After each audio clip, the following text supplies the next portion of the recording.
Deep top deep da ba deep da ba ba ba deep top deep ba bum. Unique New York. Unique New York. The Human Torch was denied a bank loan. The Human Torch was denied a bank loan. How now, brown cow? The arsonist has oddly shaped feet. I guess any of you who have not seen Anchorman with Ron Burgundy are missing the joke. It's my warm-up. That's how I warm up my voice. This is Ben Greenfield, back at you with another podcast. Perhaps I'm a little bit too bored this morning, but not bored enough to not be shopping for nuts. That was a double negative. No, seriously, I actually went to this website this morning, nuts.com. They're a sponsor of today's show, and I realized that not only can you get more than just nuts there, like I've talked about before, right? Seeds, which are technically not a nut, herbs and spices, salts. This one's quite interesting. You can get a very wide assortment of salts there. Dried fruits, and I've talked about some of their really good dried pears and dried figs, but check this out. They've even got mushrooms and truffles. Seriously, you can buy like dried porcini mushrooms or dried wood ear mushrooms, or I like this one, hen of the woods. Hen of the woods. I could have used that for my voice warm-up this morning. Maitake, that's also known as maitake. So you can actually get all these mushrooms ordered straight to your house, along with nuts, fruits, salts of a wide variety. It's a fun website. And here's the cool thing. When you order from nuts.com, you actually can get a special package of 4 free samples. That's a $15 value if you go to nuts.com/fitness. That's nuts.com, if I can spit it out, nuts.com/fitness. You get 4 free samples with your order. You can get anything you want. Stay away from the chocolate-covered ones because they're too addictive. You don't need that. You know it. Okay. This podcast is also brought to you by, don't laugh because I've drank it, Camel milk. I'm serious. I've talked about before on the show how I like colostrum, this stuff called colostrum that helps to heal the body and enhance muscle protein synthesis and wound healing and cartilage formation. Well, camel milk operates very, very similarly. It actually tastes really good. They sent me a bunch and I put it in my refrigerator and it disappeared fast. My kids loved it. I drank it. And camel milk is actually extremely biocompatible with the human body. It has higher levels of amino acids than cow's milk. It has naturally huge levels of electrolytes. It's got high levels of immunoglobulins. Those are just antibodies that protect your immune system. It is extremely anti-inflammatory, unlike the milk that you buy at the grocery store, which is actually inflammatory. It's got huge levels of lactoferrin, which can prevent bacterial growth and has some really cool antiviral and antifungal properties and plays a very important role even in the healing of wounds. It stimulates cytokine production, which helps to mediate and regulate immunity and inflammation. The list goes on and on and on. And the cool thing is people who have allergies to whey in cow's milk or whey protein isolate or cow's milk in general or dairy in general, they're not allergic to camel milk because it only carries what's called the A2 protein in dairy, what's called the beta casein protein in dairy. That's a non-allergenic form. So this podcast is brought to you by, brace yourself, I'll make this quick, 100% raw, non-homogenized, paleo-certified, gluten-free, certified facility, non-GMO feed, soy and core-free feed, no hormones or additives, pasture-raised, product of USA, farm-bottled in Missouri. Woohoo! Camel's milk. And you get it at bengreenfieldfitness.com/camel milk. Use code BEN20 for 20% off. That's bengreenfieldfitness.com/camel milk. Use code BEN20 for 20% off. And finally, this podcast is brought to you by something that was smeared all over inside my mouth last night. Go where you want with that. Actually, MCT oil toothpaste. Not kidding. I've been using cacao mint, delicious cacao mint flavored MCT oil toothpaste with things like bentonite clay and reinvigorating theobromine in it. And it's got this really fresh taste, no fluoride, no xylitol, corn-free, soy-free, GMO-free, gluten-free, and it comes in this really cool metal, that's right, the old school metal toothpaste tube. It even has like this little reusable metal key that comes along with it that lets you wind out the toothpaste from the tube. Seriously, this is like the Cadillac of toothpaste. It is made by Onnit. onnit.com/ben10. Get you 10% off this toothpaste or anything else. onnit.com/ben10. 10% off supplements, foods, and MCT oil toothpaste. Now, you are about to hear an interview that I found quite fascinating that made me start having sex in the morning and drinking coffee at night. I'll leave you with that. Enjoy. In this episode of the Ben Greenfield Fitness Show, if you time them and you stick to that time, your whole body gets much more consistent. And it's just like any machine. The more consistently you use it, the more it will produce for you.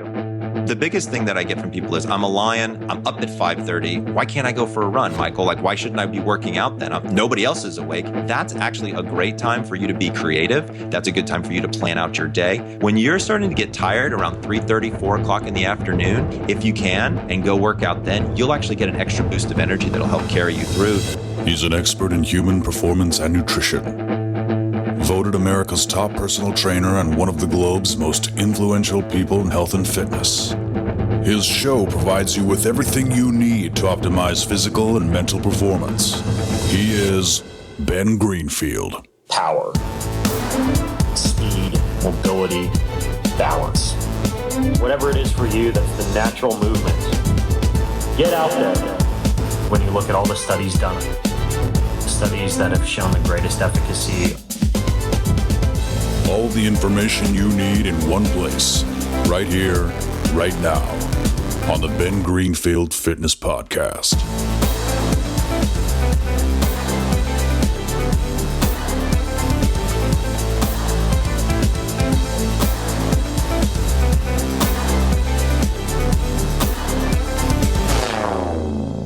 Hey folks, it's Ben Greenfield, and I have a question for you. It's not a trick question. It's not a cocktail party question, or maybe it is, but it is this. Do you know your chronotype? Your chronotype. Until 2 weeks ago, not only did I not know my chronotype, but I actually wasn't quite sure what a chronotype was.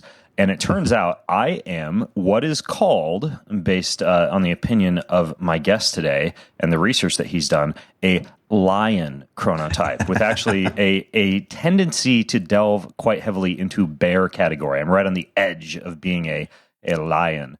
And, if you're listening in, you might be a wolf, in which case Michael Breus, my podcast guest, says you should try working out at 6 p.m. and not 6 a.m. Or maybe you're a lion like me, in which case having a wine or a beer or a cocktail pretty close to when we're recording this episode, between about 5:30 and 7:30 p.m.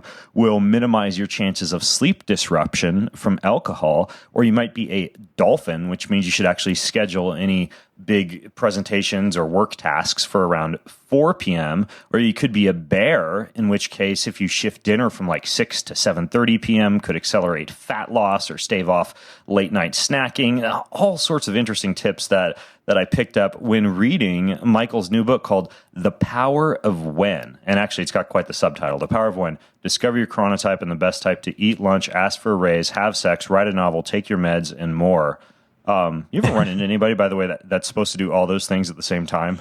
I really hope not. Could be awkward. I mean, you'd have to be having sex with your boss while eating lunch, typing, and taking some form of medication. I guess it's possible, but you could pull it off. You might be able to. You'd have to be equipped with one of those old school machines where there's like the guy in the parade playing like 10 instruments at the same time, that type of thing. Yep. Well, Michael, I know you're a sleep expert. You have a private practice where you work with a lot of athletes and celebrities. I know you train sleep doctors. I think it's kind of cool though. You work with like airlines and hotel chains and mattress manufacturers, and you develop like CDs for hotels that help people fall asleep. And I think were you on the Dr. Oz show this morning? Actually yesterday I was on the Dr. Oz show. So you get around when it comes to sleep, and this book is kind of a cool little. I like these books that fall into like the life hacking category, and this one definitely does. So first of all, of course, the most important question: are we, you and I, based on our chronotypes, are we actually recording this interview at the correct time of day?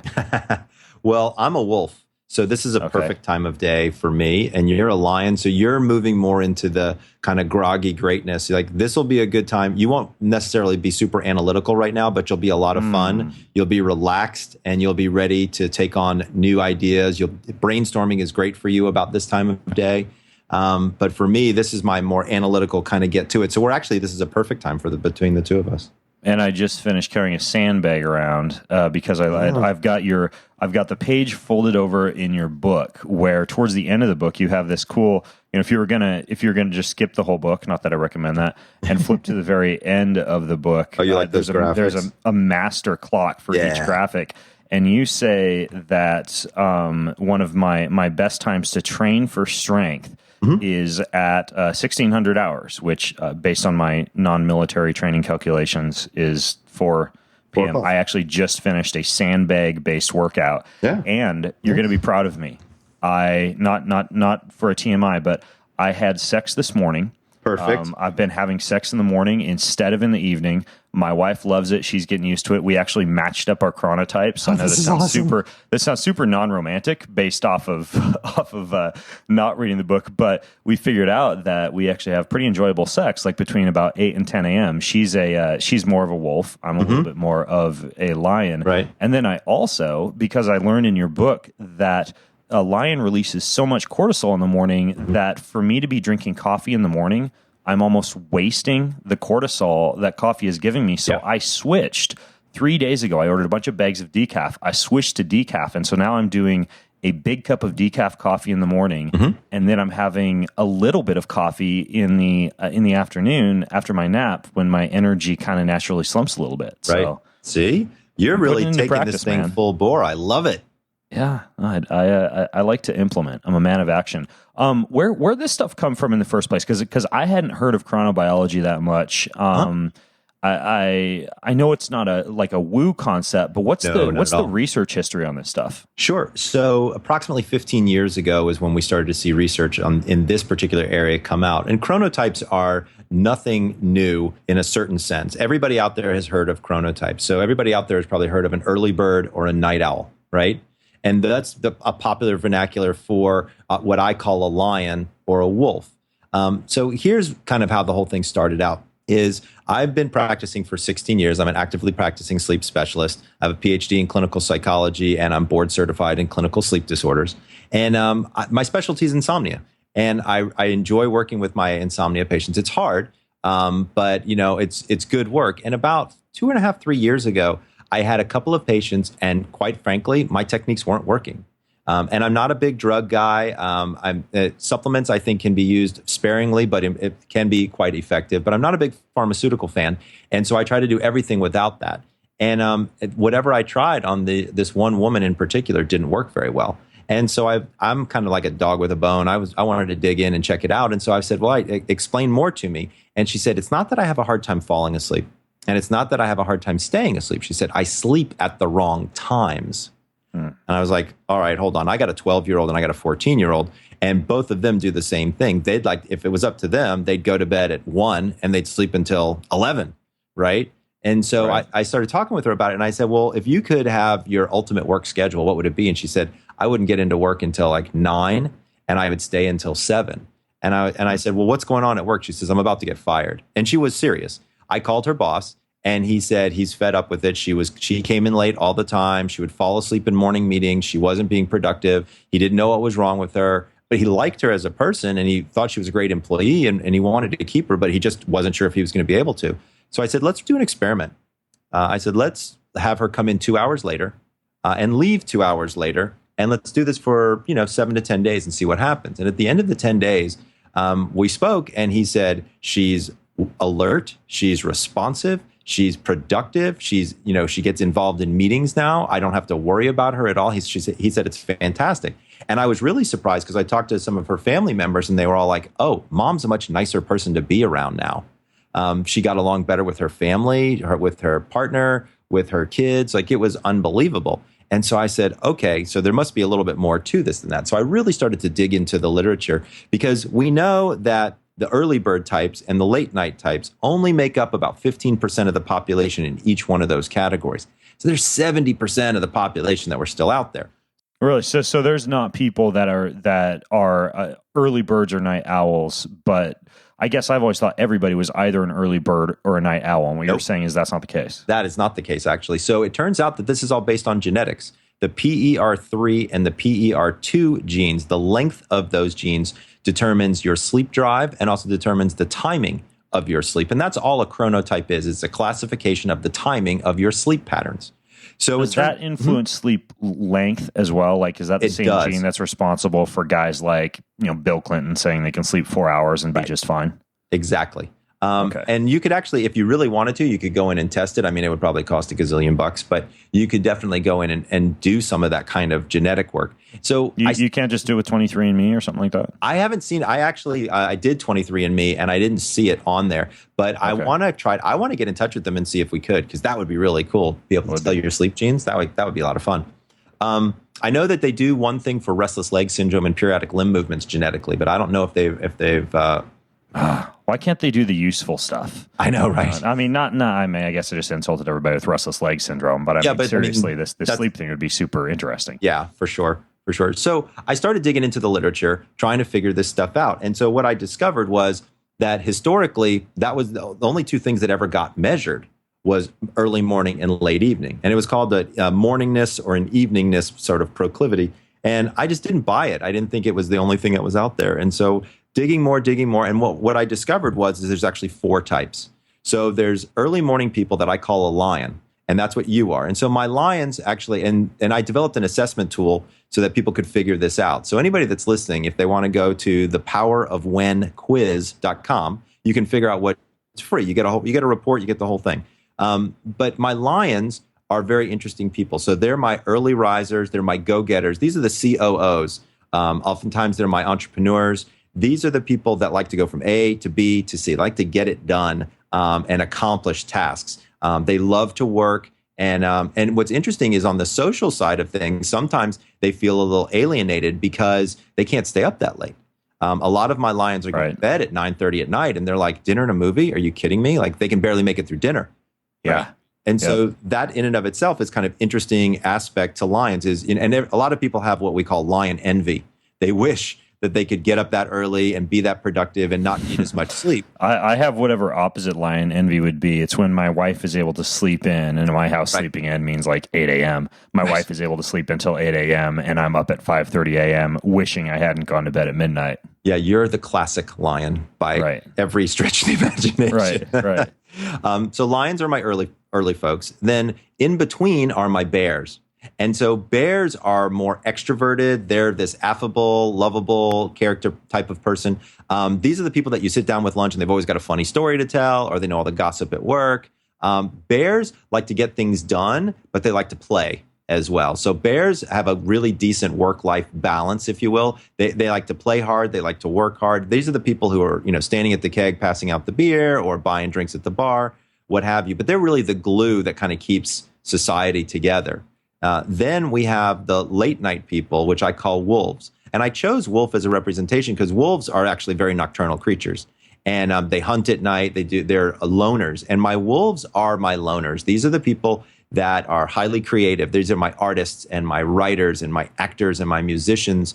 They're very introverted people, generally speaking, because you know what? Society really doesn't know what to do with these people. Right? Yeah. Because I actually have two friends who would fall into that category. Okay. Both of which have been on this podcast. Ty Lopez, who when I go and visit him in LA, it's so annoying because I find it hard to hang out with him because he has breakfast at like 2 p.m. Right. And then he will be getting ready for dinner at about 10:30 p.m. Right, to head out to dinner. Exactly. And while I'm wearing my blue light blocking glasses, taking melatonin and curling up to go to bed. And then Tim Ferriss is another guy who will begin writing a book at midnight and write from midnight until 4 a.m. or 5 a.m. when he says he has the most productivity. And again, I've even been guilty of telling these guys that perhaps they're breaking their circadian rhythms. But it sounds like what you're saying is that is their chronobiology. It is actually. They're actually, believe it or not, they're following their circadian rhythms. Now, some people are super wolves. Tim Ferriss, it sounds like he would kind of be a super wolf. because, he does all that stuff, super late at night. But, it's pretty interesting. There's a fourth category also, by the way, and I call them dolphins. And I used dolphins as a representation because many people don't know, but dolphins sleep unihemispherically. So half of their brain is asleep while the other half is awake and looking for predators and swimming. And I thought that was a great representation of my insomnia patients. And so these are my highly intelligent people, type A personalities for sure, but sometimes they've got a little bit of obsessive compulsiveness to them and they can't get out of their own way. They're obsessed with the details. A lot of times they're not as productive as they want to be because they're getting frazzled, by the morning. And they're not great sleepers, by the way. And so their sleep deprivation can really take a toll on them. So anyway, got to the point of creating this assessment tool, which is, again, the quiz. And once I had the quiz and I could kind of figure out what people were, I had remembered that this woman, her family said that they liked her better, that she was in a better mood and she was nicer and she was more productive and all these things. So I said, if I know your chronotype, then I actually know your hormone balance going on a 24-hour cycle. Because we know that hormones actually work on a fairly fixed circadian rhythm, depending upon what the hormone is, testosterone, estrogen, progesterone, neurotransmitters, same way, serotonin, epinephrine, norepinephrine. So then I decided to match those substances with activities for your chronotype. And I thought this would just be kind of a fun, interesting exercise. And it turned out to be, I literally found over 350 studies out there that have started to look at these different aspects of this. So this is a super, well-documented thing. And the research has really been only going on for about the past 15 years, which is when I started to practice. So it's kind of been something that I've been keeping my eye out on the outside of it. And the really interesting research that's gone on with this that I think really kind of spiked everybody's interest was the research with cancer patients. And so what they discovered was that if they supplied people with chemotherapy at very particular times in their circadian cycle, it was actually more effective. Interesting. It's I remember that part in the book where you talk about, you have a section in the book that is the best time to take medications and also the best time to be vaccinated. And I know that there are a few people probably trying to scream and leap through the podcast right now saying there's no good time to get vaccinated. Mercury.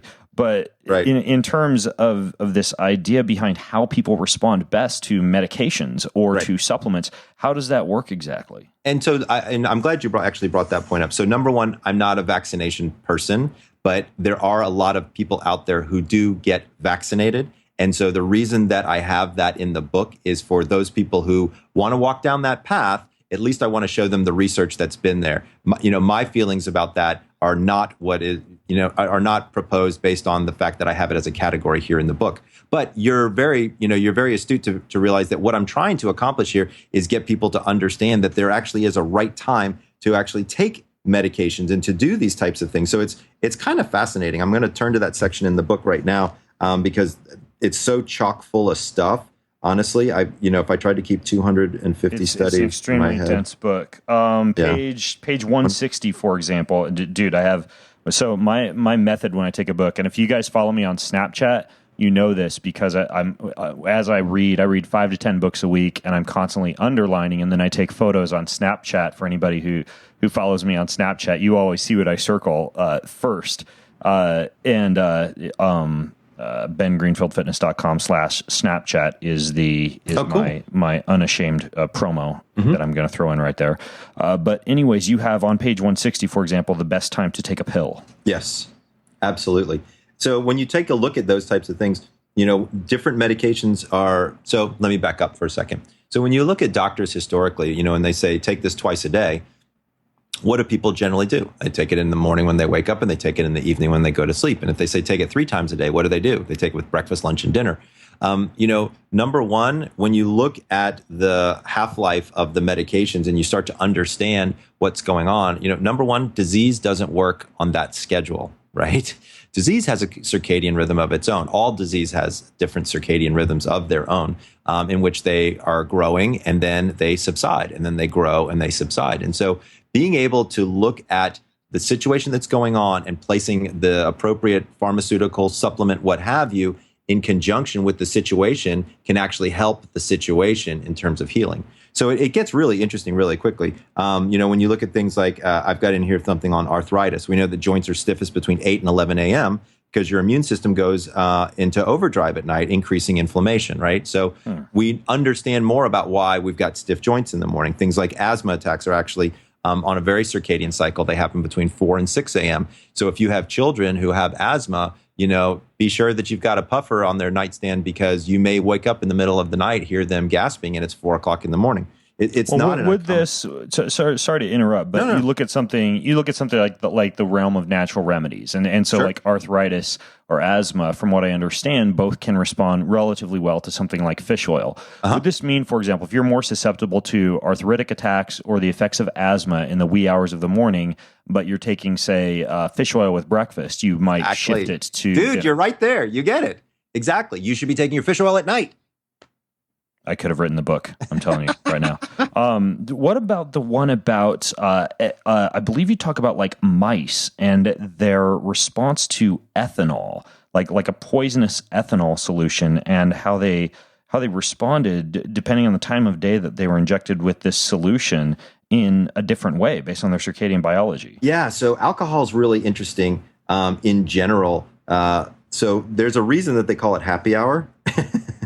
Because your circadian rhythms are such that you will actually be happier when you have ethanol in your system at a particular time. So there was a really interesting study where they took, I think it was mice actually, and they gave them alcohol in the early morning, and then they looked at them across a period of time. Actually, I think this was humans. And what they found is that if you want to be buzzed all day, drink 2 Bloody Marys or 2 mimosas in the morning, and you will stay buzzed much longer than if you drank 2 mimosas in the afternoon or evening. And some of that has to do with your metabolic process, and some of that has to do with your circadian rhythmicity and how are you processing the alcohol, where is it going in your head, what's going on in your head, that kind of stuff. So it's pretty amazing, actually. I mean, there's almost nothing. My favorite one is coffee, because so many people drink coffee, and you already said you've switched to decaf in the mornings because you're starting to realize that you can actually, because all you're doing is double dipping there. Cortisol is so much more powerful than caffeine, and that's what wakes you up in the morning. So if you wait to have your cup of coffee about maybe 2.5 hours after you wake up, you'll be surprised, because that's when the cortisol is coming down, and then it can give you that lift again, and then you're so much better off. But that's because I am a lion. What about like a wolf? Would that mean that a wolf would want to have their caffeine when they wake up, even if that's noon? No, they wouldn't. They would really want to wait this 2.5 hours, because see, here's where it gets interesting. So the cortisol rhythm is the same in terms of when it starts, when you wake up, but you wake up at different times based on your chronotype, right? So a lion's going to wake up at 5:30, whereas a wolf might want to wake up at 8 or 8:30. Right? Okay, got it. So no matter what chronotype you are, you wait a couple of hours at least for the cortisol to subside. So like mid-morning, or if you wanted to like early afternoon, for example, which is actually what I've been doing, would be your coffee time. It's kind of like when you're running a race. Okay, so if you ever watched, like the Olympics were just on, right? And you watch them and you notice how on some of them they're staggered in their starts. Right. So as they go around the corner, there's one person, and then 10 yards, there's another one, and then 10 yards, another one before the gun goes off. That's kind of like chronotypes. Right. And so the lion is all the way at the front, and the wolf is all the way at the back. And once the thing yells start, then you kind of follow your chronorhythm, like with cortisol. And again, we start to see a dip about 2 hours after anybody wakes up, depending upon the time you wake up. Interesting. And then back to wolves, even though every circadian type, every chronotype should wait to have the coffee, you mentioned how alcohol in particular is quite detrimental to the wolf. Why is that? So when you take a look at wolves in general, number one is, so let me back up for a second. So when you look at a wolf in general, these are the people, just to remind everybody, that like to get up late. They're like the Tim Ferrisses of the world. They're up late at night. And so one of the things that happens with wolves in particular is that their ability to metabolize alcohol is less, because there's not enough time in the day, right? And so they're drinking late, and they're staying up late, and then they have to wake up the next day at their normal time. And so a lot of times they haven't metabolized all the alcohol out of their system, which is part of the reason that they have a hangover. Also, we know that alcohol keeps you out of the stages 3 and 4 sleep, which is the physically restorative sleep. Also, alcohol is a diuretic. And especially for wolves, who are not big water drinkers to begin with, They're already a little bit dehydrated. They drink alcohol. Once you break the seal, you start peeing. You're going to be peeing all night long. You become dehydrated. You fall asleep, or in some cases, pass out. And then you're kind of on this wheel because your brain isn't getting through all the alcohol quick enough because you have to get up at a particular time. So wolves kind of have the worst of all of the categories as far as drinking is concerned. Gotcha. And is part of that based off of this enzyme that you talk about, this alcohol dehydrogenase? Yes, absolutely. Okay, so basically you would make more alcohol dehydrogenase in the evenings versus the mornings. So you'd break down alcohol more quickly in the evenings, no matter what chronotype you are. But if you are a wolf, just because of your lifestyle, that alcohol is going to be hanging around in your bloodstream more at night. And so of all the chronotypes, a wolf would want to be the most careful with their alcohol consumption. That's exactly right. And that explains why when people drink earlier in the day, it actually lasts longer. Okay, got it. Now, I want to back up for a second because there were a couple other questions that I wanted to ask you when you were talking about just the whole lion, bear, dolphin, wolf thing in the first place. The first is that this quiz, you of course have the quiz, and I'll link to it, by the way. Everything you guys are listening to, just go to bengreenfieldfitness.com/power-of-when, and I'll link to everything that Michael and I talk about. But in addition to the quiz, you talk about, I guess, a more scientific way of potentially determining your chronobiology based on temperature. Can you go into how one would do that? Sure. So if you want to get really into it, you can start taking your core body not your core body temperature. You can take your regular temperature. And what we see is we know that their core body temperature rise and falls at very particular times. So, and that's what actually runs your sleep cycle. So many people out there may not realize that your sleep cycle is completely based on your core body temperature cycle. So if you wanted to, you could actually take your temperature every hour that you're awake and throughout the night, right before you're about ready to go to sleep. And what you'll start to see is the fall in core body temperature, and then you can actually match it up to your chronotype. Okay, so and you have instructions for that in the book. I do, but you're just using a basic oral thermometer. Yeah, you can use that, or an ear thermometer is probably a little bit more accurate. The most accurate would be a rectal thermometer, but I don't think anybody's out there going to do that. Well, I mean, honestly, if you're not drinking a cup of coffee anyways, a rectal thermometer might be a good pick-me-up in the morning. good way to wake up. It's like the coffee enema we've talked about before on the show. Oh dear. Okay, not going there. Yeah, we don't go there for now. I won't ask you about whether it's better for a wolf or a dolphin to stick coffee up their butt. I will not answer that question. But I do want to ask you, and this has nothing to do with sticking coffee up your butt, about Thomas Edison, because you talk about when you discuss the history of biotime and kind of like how we went into all this in the first place. You say that the most disruptive event in the history of biotime occurred in 1879 with Thomas Edison. What exactly was that and why? Yeah, it was the invention of the light bulb. So what he did was he made it so that everybody could change their biotime socially. Right. And so as soon as we had the light bulb, you could stay up late, you could work, you could party, you could hang out with your friends, you could do all these different things. And so everything became very, very different at once the light bulb was invented. The second big thing that affected biotime quite a bit was the advent of mass transportation across long distances. Right. So the ability to fly, trains, steam engines, things like that, where your brain started in one time zone, your body ends up in another one, and your brain hasn't had a chance to catch up yet. So naturally, your body will catch up approximately one time zone per day. But being able to go, from LA to New York and cross, 3 time zones, your brain doesn't necessarily have a chance to catch up. So the light bulb was certainly the most disruptive. And what's really interesting is if you look back at Thomas Edison's quotes about sleep, you find that he said, that as the future comes forward, man will need less and less sleep. He thought sleep was a complete waste of time, which I find fascinating because now when you look at the research, sleep is arguably the most critical thing other than eating that you can do, and obviously breathing.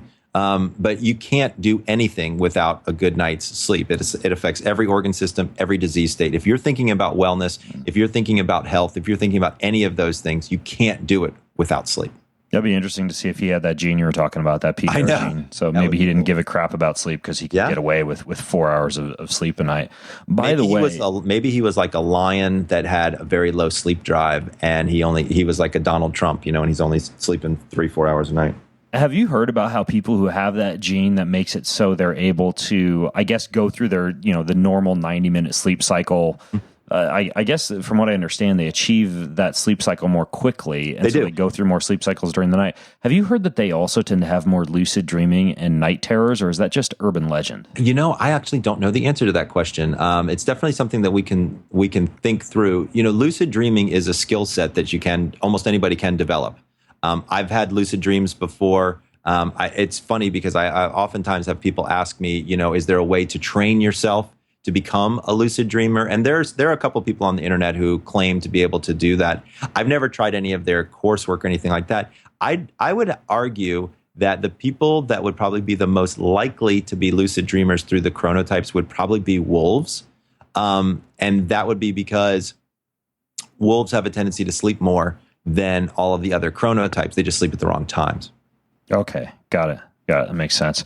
Okay, so I want to ask you some more questions about chronobiology. Obviously, You talk about a lot of stuff in the book when it comes to everything from, like you mentioned, like vaccinations, and you get into things that, honestly, we probably won't talk about on this show, like asking for a raise or negotiating at work. Not that that stuff's not important, but I wanted to kind of focus on more of the health-related stuff. Sure. So let's start with this. Let's start with the good stuff. You have a whole sex chart in your book. I do. Like I mentioned, and the best time to have sex. So get into this. Why is it that different people have a different best time to have sex? So first of all, we need to look at when are people actually having sex on a regular basis. And what's really interesting is roughly 73% of the time, or 72% of the time, actually, it's not because people are feeling desirous. It's they're already in bed, their work schedule is consistent with their bed partner, or their bed partner just happens to be available. So literally only guilty as charged. Right. Like you get in bed, you got less clothing on, your partner's right there, and you're like, hey, you interested? Hey, sure. You interested? All right, let's go. And right. I'll just slide my hand over here. It's so easy, and you're not wearing anything. And right. I hear you. Right. And it works. Here's what's fascinating. So what are the hormones that you need for sex? You need testosterone, estrogen, progesterone, vasopressin, oxytocin, and cortisol, right? You want all of those fairly high in order to have, good amount of sexual activity. And what do you want to have low? Melatonin. So what do you think is the profile of an individual at 11 o'clock at night? The exact opposite. Yeah. Right? Yep. The exact opposite. Your melatonin is high and all of those other things are low. So, I'm thrilled that you're having sex at, early in the morning. Right? Because it actually makes more sense to do it that way. Now, but what about for like a wolf? Like that wouldn't be true for a wolf, right? I know that's the cool part. That's why I made the chart, because a lot of people aren't necessarily married to a person or having sex with a person that is of their same chronotype. So that's why I actually created the matrix. Now, I will tell you one thing that the research showed that was very interesting is, quite frankly, men really don't care. They'll have sex whenever they're offered. As opposed to women.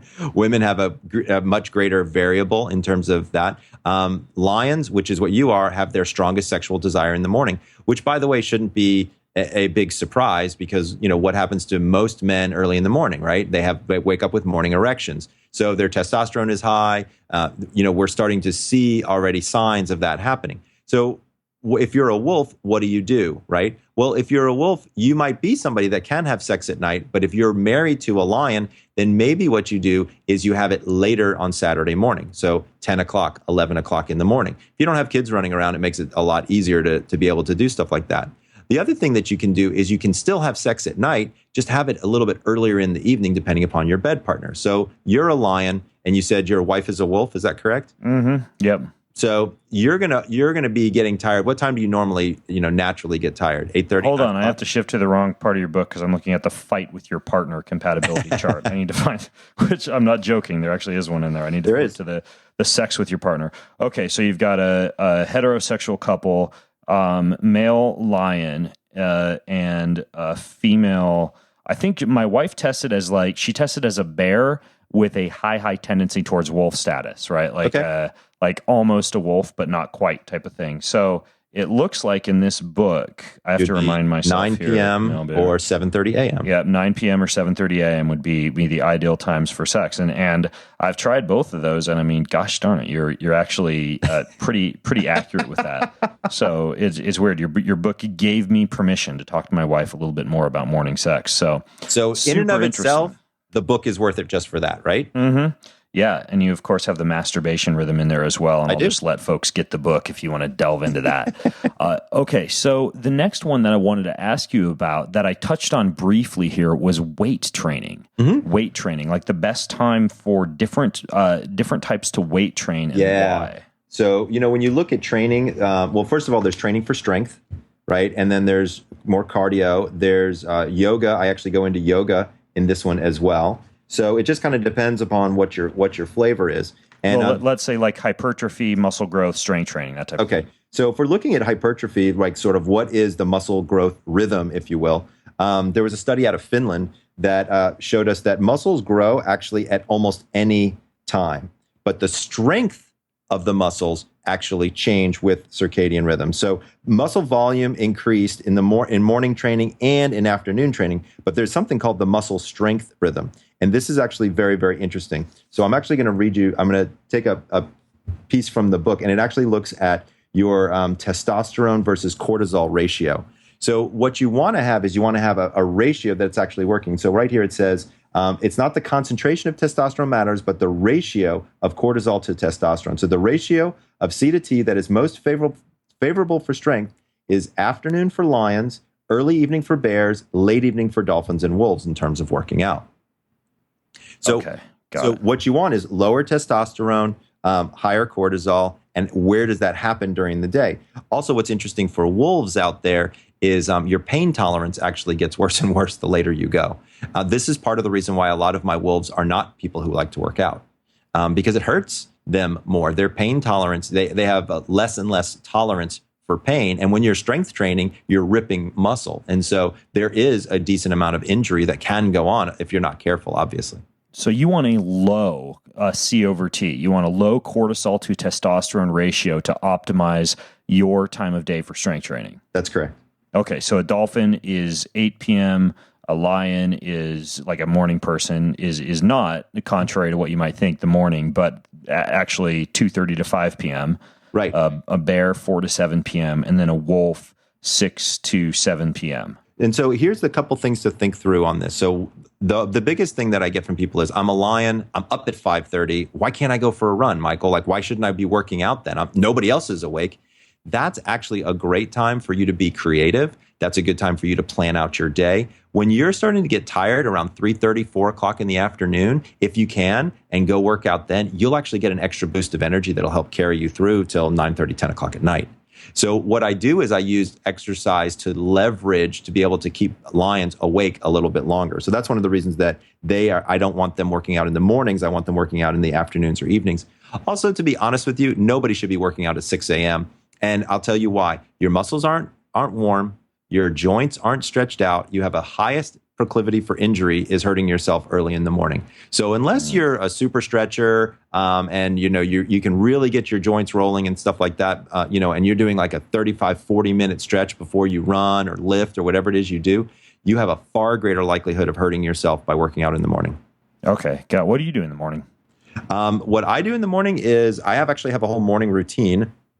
I'm kind of interesting. I'm a wolf with a fairly short sleep cycle. So I only need 6.5 hours of sleep. So I go to bed at midnight and I'm up at 6:30.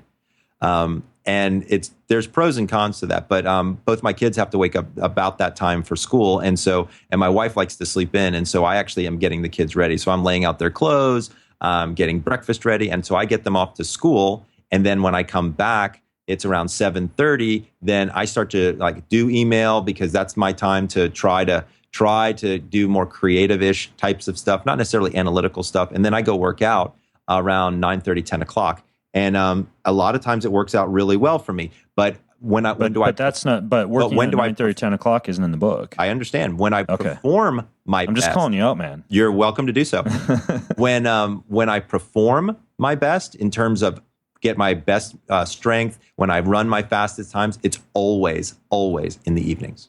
Yeah, I've noticed the same thing. And you know what the sad thing is that a lot of athletic competitions that involve strength training, they actually take place in the mornings, which is super annoying, because they've done other research that has shown that, I don't know if you've seen this, athletes who train at the same time of day as when their competition is going to take place are generally going to do better in that competition compared to athletes that train at a different time of day. So my method, because I've been competing in varying events and events that do indeed involve strength for, over a decade. What I'll do is I train when, my body temperature peaks and testosterone peaks and grip strength peaks and reaction time peaks. And I do my hard training in the afternoon to the early evening.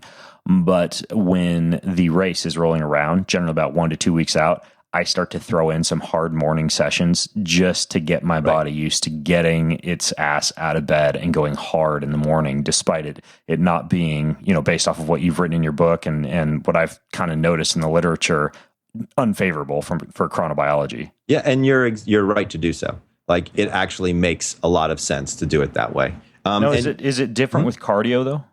It can be a little bit different with cardio. So it depends upon what you're trying to do with the cardio. So there's a couple of different rhythms. Like, I have a whole section on go for a run, which is kind of, I think it'll equate to cardio. So, if you're trying to burn fat, then actually you might want to work out in the morning, because if you work out on a fasting stomach, there's no place for your body to get the energy from other than your fat stores. And so being able to eat up some fat, then you might want to be working out earlier in the morning. Again, if you're going to do that, then you're going to want to stretch really well. You're going to warm yourself up really well. You really have to be careful, because my biggest concern is people getting injured in the morning, right? But if you're trying to get your best time, then what you're going to be looking at again is for a lion, 5:30. Dolphins actually do great exercising in the morning. When it's 5:30 p.m. Sorry, 5:30 p.m. Yes, I apologize. Okay, got it. 5:30 p.m. But my dolphins work out great in the mornings, around 7:30 in the morning, because with dolphins, because they're a little on the neurotic side, they're not great sleepers in general. This is a great way to start your day. There's a lot of people out there who, when they exercise, when the endorphins and the enkephalins kick in, that runner's high, if you will, that actually can set them up for a really good day. And dolphins can use that because it calms them down. Whereas, my wolves, I'm still telling them, you know what? I really think it makes more sense for them to work out at night. And again, it's hard to get them to do anything in the mornings. Yeah. My go-to has always been easy aerobic cardio. And for me, it's actually usually these days the sauna. So I do like hot, cold contrast. I do about a half hour of sauna. And then I do an icy cold plunge after the sauna to kind of clear the head, but also to increase the one thing I know that cardiovascular aerobic exercise in the morning has been shown to increase, and that's a brain-derived neurotrophic factor. Absolutely. For enhanced neural firing the rest of the morning. And, I get what you're saying in the book about the potential for more joint impact, less warm joints, injury, et cetera, from chronic repetitive motion in the morning for most chronotypes, except that dolphin chronotype that you talk about. But I think it depends, right? For me, there's a difference between pounding the pavements for 30 minutes and getting my heart rate up with, say, yoga and deep breathing in the sauna for 30 minutes. Absolutely. No, I totally agree with you. And actually, I have a whole section on yoga as well. So when are you going to be the most flexible? When are you going to be the most relaxed? When are you going to have kind of the most what I call the mind-body connection? And so yoga is first of all, a lot of people don't even understand how important yoga can be in a conditioning regimen, and is actually very hard physically to be able to do. And so understanding that, it's really good. I know a lot of people like to do yoga at sunrise, but again, especially if you're doing more advanced yoga or you're getting into really, deep poses, you have to be very, very careful, because it's super easy to get hurt just because your body's not warm. You just destroyed everybody's sun salutations, man. I'm not saying don't do them. I'm just saying do yourself a favor. You have to rename them. Rename them afternoon moon salutations. So another thing I wanted to ask you, speaking of the moon, is sleeping in. You are not a fan of sleeping in, and I don't really have this problem anymore, because I just wake up at the same time, whether it's a Saturday or a Sunday or a Monday. Days ending in Y, I'm pretty much up at the same time each morning. But you are not a fan of this whole weekend sleep in thing. Why is that? I'm not. Well, so the data now shows that if you sleep in more than 30 minutes, you can actually shift your circadian rhythms. And so you stay up late Friday night, sleep in Saturday, stay up late Saturday night, sleep in Sunday. You end up with Sunday night insomnia and what we call social jet lag, right? And so your body now doesn't want to go to sleep when it's Sunday night, and it certainly doesn't want to wake up, no matter what your chronotype is. So the consistency, your sleep system and your circadian rhythms in particular love consistency. And the anchor is your sleep and your food times, right? And so when you wake up What I have people do when they wake up in the morning is pull their feet over the side of the bed and take 5 to 10 really good, solid, deep breaths. Get the respiration going, increase your heart rate. Reach for a glass of water because you're dehydrated, and do it while getting direct sunlight exposure. So it cuts off that melatonin process. So maybe in front of a window, walk outside, preferably wear a robe. I always have to tell people that because you never know. And then kind of start your day, right? And so understanding how you kind of move yourself through your day, then when you're having your meals is what continues to guide your circadian rhythm. So by doing that process in the morning, we stop the melatonin faucet and we get you going. Depending upon whatever time you want to wake up. Lions, it might be 5:30. Wolves, it could be 8:30. Same process can apply. But then when you have your meals, if you time them and you stick to that time, your whole body gets much more consistent. And it's just like any machine. The more consistently you use it, the more it will produce for you. Right? And I guess that's where napping comes in handy. Like I'm taking my kids to a fight tonight, and it'll last till like 11:30. They'll sleep on the way home, and frankly, they're 8 years old. They'll sleep until 11 if I don't get them out of bed.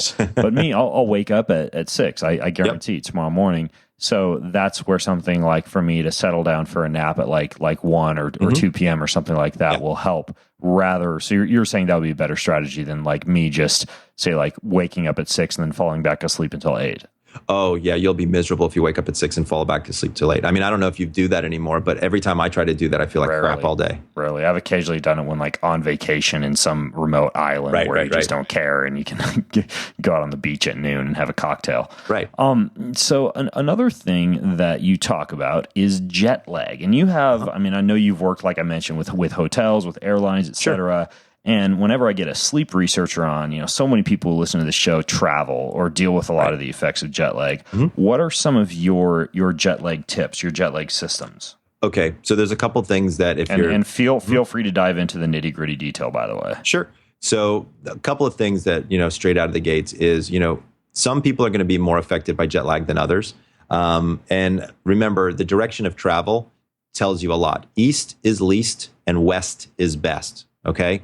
And so if you're traveling east, you're basically telling your body to go to bed earlier, which is fine for a lion, but doesn't work very well for a wolf.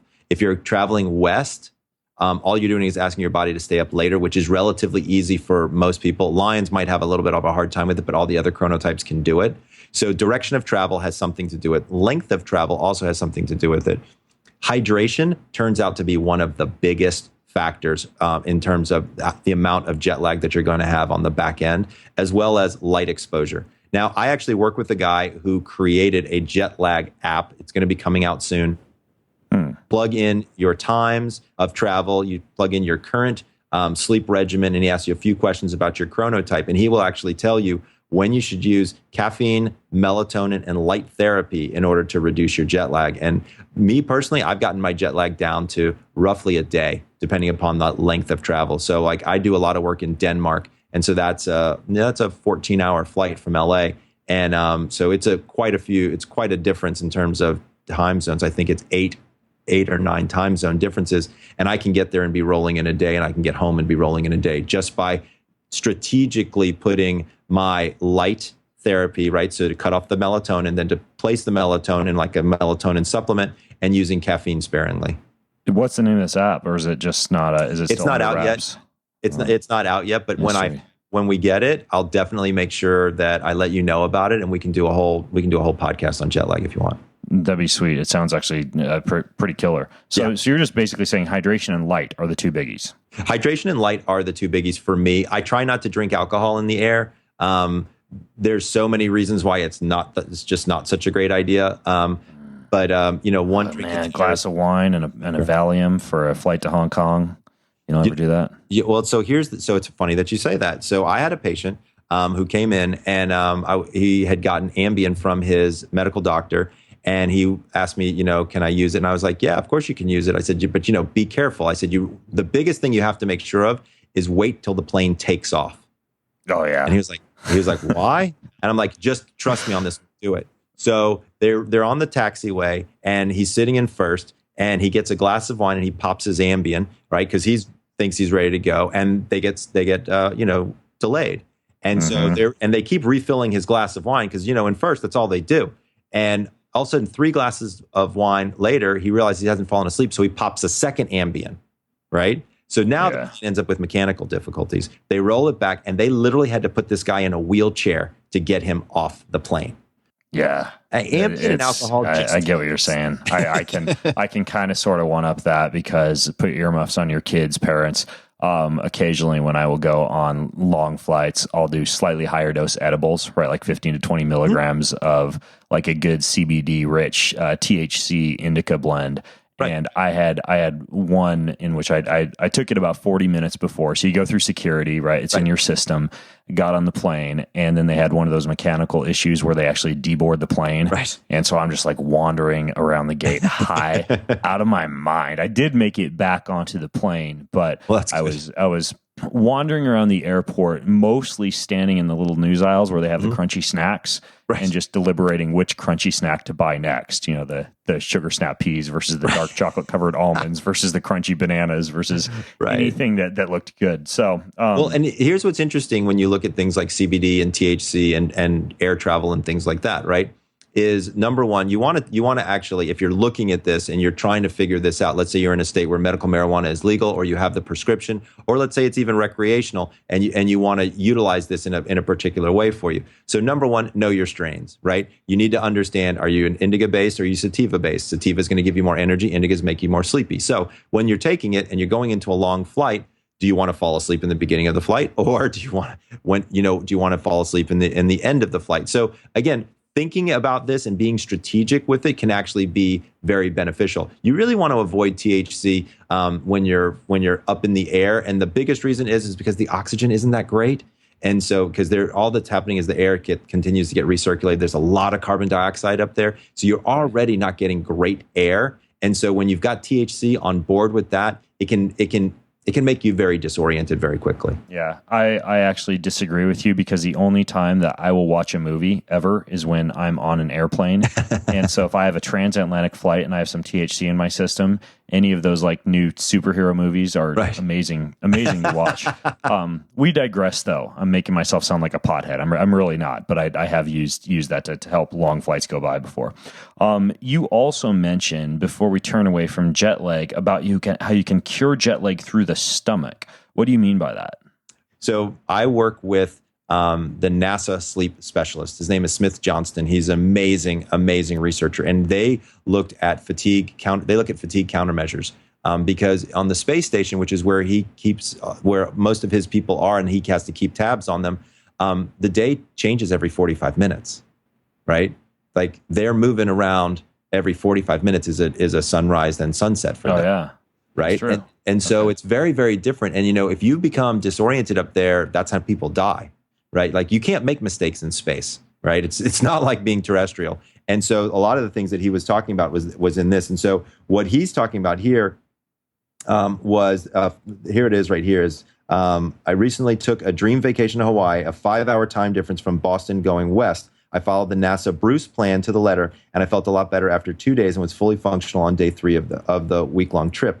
And so what some people will do is they'll actually start eating on the schedule of the place that they're going.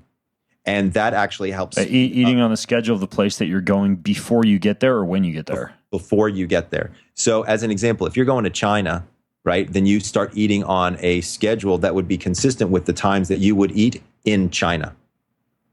Okay. Gotcha. Which is pretty simple math. So you just go to Google, you say, what time is it here? And is it like 1 day before, 2 days before, or how do you do it? Usually I tell people to start doing it 3 to 4 days before.